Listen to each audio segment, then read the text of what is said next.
నమస్తే అండి, నా పేరు నాగేశ్వరరావు. కృషి people marketing private limited official వెబ్సైట్లో మనం ఐడి రిజిస్ట్రేషన్ ఎలా చేయాలి అనేది ఒకసారి చూద్దామండి. First of all chrome open చేసిన తర్వాత మన అఫీషియల్ వెబ్సైట్ www.krushiMart.com ఇక్కడ ఆల్రెడీ వచ్చింది. KRUSHIMART.com krushiMart.com వెబ్సైట్ ఓపెన్ చేసిన తర్వాత మనకి పైన కృషి అనే పక్కనే సింబల్ ఒకటి చూపిస్తుంది. ఆ సింబల్ మీద క్లిక్ చేసినట్టయితే home, shop, about us, contact us, login, register అని చెప్పేసి కొన్ని ఆప్షన్స్ ఉన్నాయి. ఈ ఆప్షన్స్లో రిజిస్టర్లోకి వెళ్ళినట్టయితే కనుక రిజిస్ట్రేషన్ పేజ్ ఒకటి ఓపెన్ అవుతుంది. ఈ రిజిస్ట్రేషన్ పేజ్లో స్పాన్సర్ ఐడి ఇవ్వాల్సి ఉంటుంది. అంటే కొత్తగా ఎవరైతే ఇంట్రడ్యూస్ అవుతున్నారో వాళ్ళని తీసుకొచ్చినటువంటి వాళ్ళ ఐడి ఏదైతే ఉందో ఒక స్పాన్సర్ ఐడి ఇవ్వాల్సిన అవసరం అయితే ఉంటుంది. ఫర్ ఎగ్జాంపుల్ ఇక్కడ చూసుకున్నట్టయితే కేపీ నా స్పాన్సర్ ఐడి ఇస్తాను. KP 634589 ఓకేనండి. ఫర్ ఎగ్జాంపుల్ ఇలా ఇచ్చాను, తమ్మనబోయిన నాగేశ్వరరావు కింద నేమ్తో సహా వస్తుంది. నేమ్ రానట్టయితే కనుక స్పాన్సర్ ఐడి తప్పు అన్నట్టు లెక్క. నేమ్ వచ్చింది కాబట్టి ఫర్ ఎగ్జాంపుల్ ఇక్కడ నేమ్ అని ఉంది.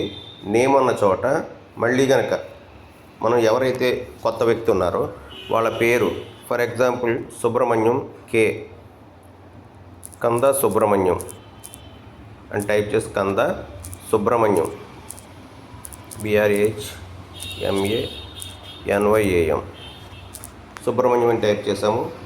సెలెక్ట్ పొజిషన్ అంటే లెఫ్టా రైటా, అంటే స్పాన్సర్ ఎవరైతే ఉన్నారో వాళ్ళకి లెఫ్ట్ ఇవ్వాలా రైట్ ఇవ్వాలా. నేను లెఫ్ట్ క్లిక్ చేశాను.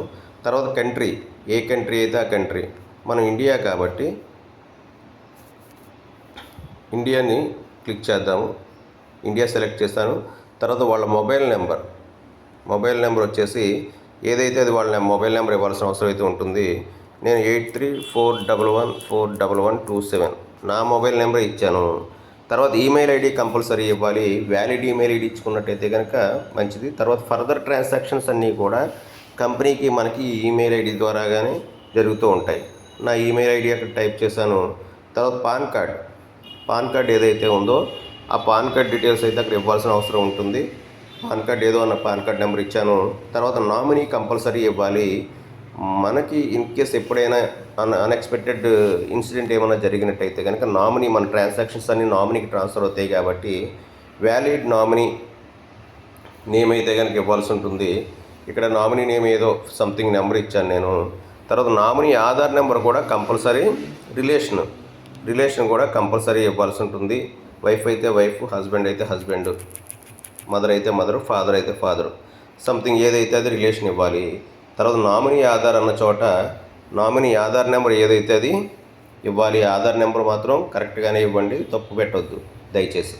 సో తర్వాత పాస్వర్డ్, మనం ఏదైతే పాస్వర్డ్ సెలెక్ట్ చేసుకుంటామో ఆ పాస్వర్డ్ క్లిక్ ఇచ్చుకోవాలి. నేను 1 2 3 4 5 6 అంటే అందరికీ గుర్తుండే విధంగా అని చెప్పేసి నేను పెట్టాను. కన్ఫర్మేషన్ పాస్వర్డ్ కూడా సేమ్, ముందు ఏదైతే టైప్ చేసామో సేమ్ అదే పాస్వర్డ్ ఇవ్వాలి. ఇచ్చిన తర్వాత ఇక్కడ I agree to the privacy policy and terms and conditions అని ఉంది. అక్కడ టిక్ పెట్టాలి. టిక్ పెట్టి మనం రిజిస్టర్ మీద క్లిక్ చేసిన తర్వాత ఇమీడియట్గా మనకు సక్సెస్ఫుల్లీ రిజిస్టర్డ్ అని చెప్పేసి ఒక మెసేజ్ అయితే వస్తుంది. ఆ రిజిస్టర్డ్ నెంబర్ మనం నోట్ చేసుకోవాల్సిన అవసరం అయితే ఉంటుంది. ఓకేనండి. ఈ విధంగా ప్రాసెస్ అనేది, కొత్త ఐడి రిజిస్ట్రేషన్ ప్రాసెస్ అనేది చెయ్యాలి.